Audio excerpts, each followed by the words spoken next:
Okay, so I went ahead and cut the roof at the factory seam, which is right here and right here. So I just trimmed all this back. This is all going to be cut out eventually.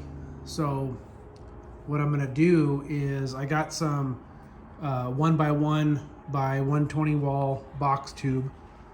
I'm going to take a piece and cut it length, from here to here. And I'm going to put it right up in this channel right here, which will fit perfect. And I'll rosette weld it on both sides, which that'll hold my roof line together. And those pieces can actually stay in, once I build the actual door channel up top. I'll leave that box tube in there because I'll actually use that for supporting the roof when I get to that point. And it'll give me something for the B pillar to tie into structurally. I'm also going to put a piece of box tube down in the rocker from front to back. So the roof isn't actually going to be a full roof. I got a panorama roof out of a 24 Escalade. So that'll actually help me do the roof skin, only because of the fact I don't have an English wheel big enough to roll up an entire roof skin, and I don't want to do it in pieces because it turns into a big mess, and I just don't want to deal with it. So putting the panorama roof in it will not only be cool, I've seen it done, a bunch of people have done it, it's nothing new. It'll make it a lot easier for me to roll up filler pieces, because the filler pieces are only like, maybe 12 inches wide all the way around the whole roof. So those pieces will be way easier for me to manage, having the equipment that I have. So that's why I'm going to put the box tube in there to support the roof, because those panorama roofs are quite heavy. So that's why I'm going to put that box tube in there. So that's what I'm going to do next is I'll cut the box tube, get it in here. I'm going to clamp it for now on both sides, just so that way it holds the roof where I want it. The roof, or the rest of the cab itself is pretty square. I've measured it in multiple places, and it's pretty much where it's going to stay as far as width, front to back width or length. So that way I can start getting the two halves attached together. And then I can start, cutting the rest of the floor out, and then start fitting the doors and the rockers and so on and so on. So that's what I'm going to do next, is cut that box tube and get it up in there.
All right, so I'm gonna rebuild this whole corner here.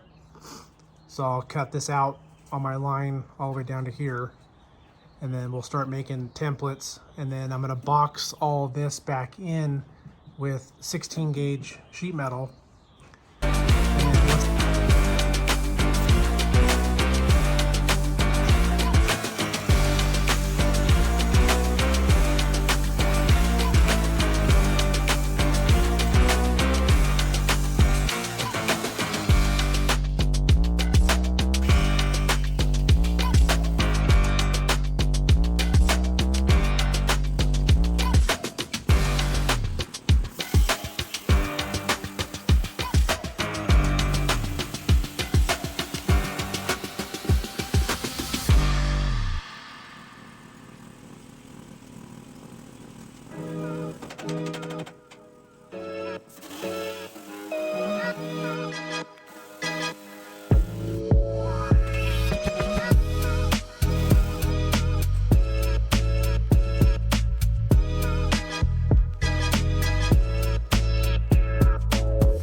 Okay, so what I did, this is a factory top hat piece, which is basically the body mount.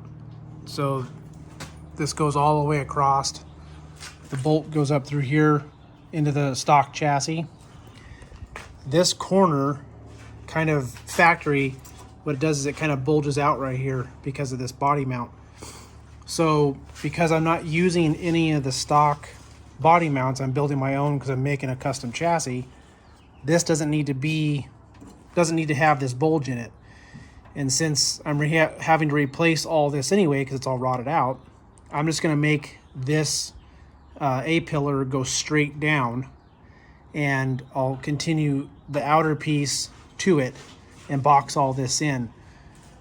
Reason why I'm doing this and boxing all this in, not only because it's rotted, but what I'm going to do is I'm going to tie a piece of box tube on the inside of the rocker into here and back there. So, which will really strengthen up the rocker panel itself. It'll give me support for the B pillar all the way up to the top there. So to really make this thing really strong, I'm not too concerned about weight. This truck's going to be extremely heavy to begin with. That's why I put a diesel in it. So now what I can do is start making templates out of chipboard, and then I can start cutting all this out of 16 gauge sheet metal, and then we'll start welding it together, fitting it, and going from there.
Okay, so I was taught early on by a really talented hot rod builder.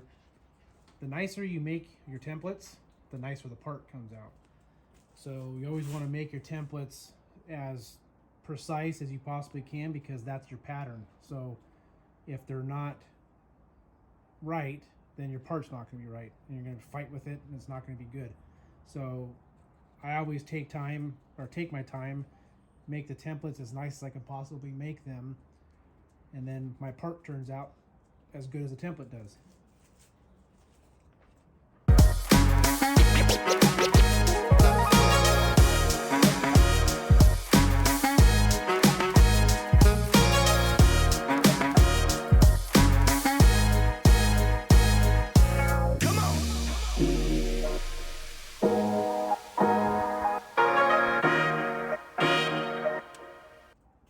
And another thing, always label your templates so you don't get them confused.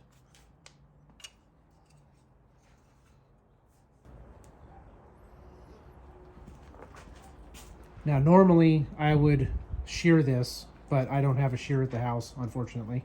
So I'm gonna have to cut it out with a cut-off wheel, and then I'll just sand it flat.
Again, I would put this in the bender and bend this, but I don't have one here at the house, so gotta do it the old-fashioned way.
Okay, so I'm gonna TIG weld all these parts together just because I prefer TIG welding everything over MIG. Nothing wrong with MIG. I just like a nice cleaner look and less grinding. So I'm gonna TIG weld all the parts together, and then we'll dress them down and get them fitted to the truck.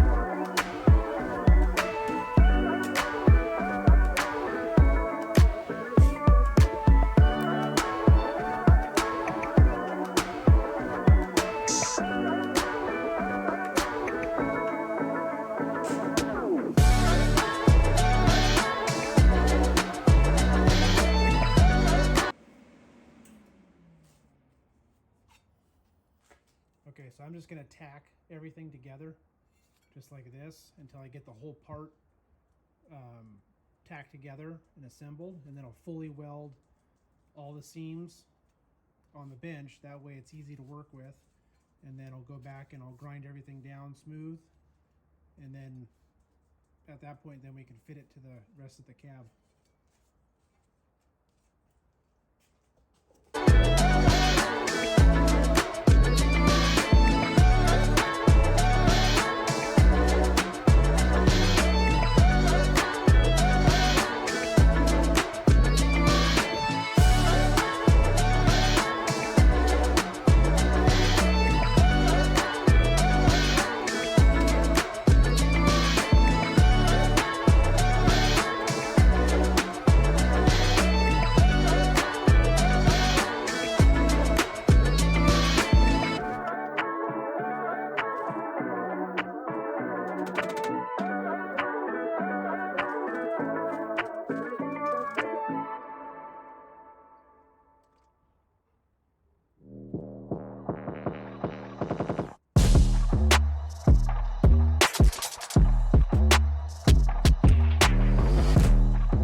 Okay, so I got it all roughed in. So now I'll fully weld it and then refit it back to the cab, because I'll have to, it's gonna move around no matter how careful I am at welding it, it's gonna move. So I'll have to bend it and move it around to make it fit the cab again. But what I'm gonna do is I'll weld down the inside on all of these joints, because that way I can go back and I can actually radius all of these on the outside. If I were to weld this on the outside and try to radius it, you'll be grinding right through the weld, and then this thing will break and it won't be strong. So at least if you weld down the inside of it, then you're not really grinding into the weld, so to speak, when you grind the outside of it.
Okay, so this is the final piece. It's got a couple little low spots in it from welding it from the back, but the whole piece gets covered anyway, so I'm not concerned about it. You'll never see it once the rocker panel goes on. I just wanted something that was strong enough to tie the box tube into in the rocker panel, so it'll tie in pretty much on this flat spot here and go straight back to the back doors. And then the rocker panel, the outer skin of the rocker panel will basically cover this whole piece. But now it's strong and ain't gonna go nowhere.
Okay, so you can see that's all welded in.